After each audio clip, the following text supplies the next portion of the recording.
তাহলে কি অবশেষে আমরা বহুল আলোচিত এবং বহুল অপেক্ষাকৃত এবং বহুল সমালোচিত দরদ মুভির মুখ দেখতে যাচ্ছি? এই সেন্সর বোর্ডের মধ্যে অনেক সারপ্রাইজ রয়েছে, বিকজ চলচ্চিত্র পরিচালক আশফাক নিপুণ, কাজী নৌশব আপু এবং খিজির হায়াতের মতো চলচ্চিত্র পরিচালক এই সেন্সর বোর্ডে আছে। আপনি কি মনে করেন এটা সেই আমাদের অতীতের সেন্সর বোর্ড, যেখানে কাজী হায়াত থেকে শুরু করে জান্টু মামারা ছিল, তারা তুফান এবং অন্যান্য যে মুভিগুলো ছিল সেই মুভিগুলো দেখে বলতো অবশ্যই আমি সেই মুভিটাকে ভালো বলবো যে মুভিটাতে আমি অ্যাক্টিং করেছি?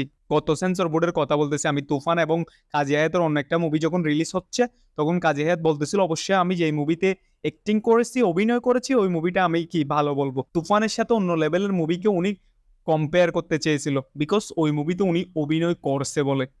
কি বোকার মতো কথা না? কাজী হায়াতের মতো এত জ্ঞানী গুণী মানুষ যদি এসব কথাবার্তা বলে, ওনাদের মুখে এসব কথাবার্তা সাজায়।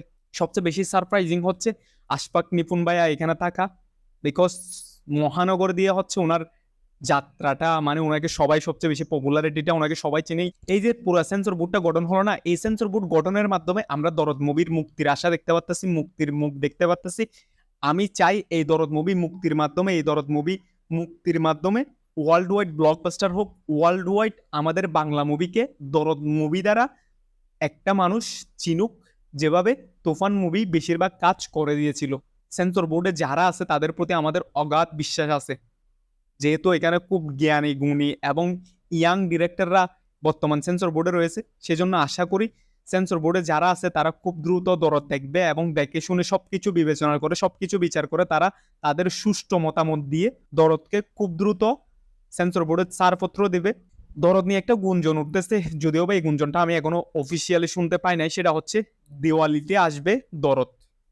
এই গুঞ্জনটা আমি এখন অফিসিয়ালি শুনতে পাই নাই, তবে বেশ কয়েকজন কন্টেন্ট ক্রিয়েটর বলেন, বেশ কয়েকজন আপনার নিউজ পোর্টাল বলেন, তারা হচ্ছে ভিডিও করছে এটা নিয়ে। আমি এখনো শিওর না, সেজন্য কোনো কথাবার্তা বলতে পারতেছি না কখন আসবে সেটা নিয়ে।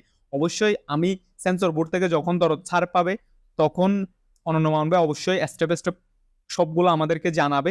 তখনই আমি কি ওই সম্পর্কে কথা বলতে পারবো, যখন অন্য মানবে বলবে নিজে, অথবা দরদ টিমের পক্ষ থেকে কোনো আপডেট আসবে। সেটা দরদ হোক, বরবাদ হোক, তুফান 2 হোক, সবকিছুর আপডেট পেতে সাথেই থাকুন। সবাই ভালো থাকবেন।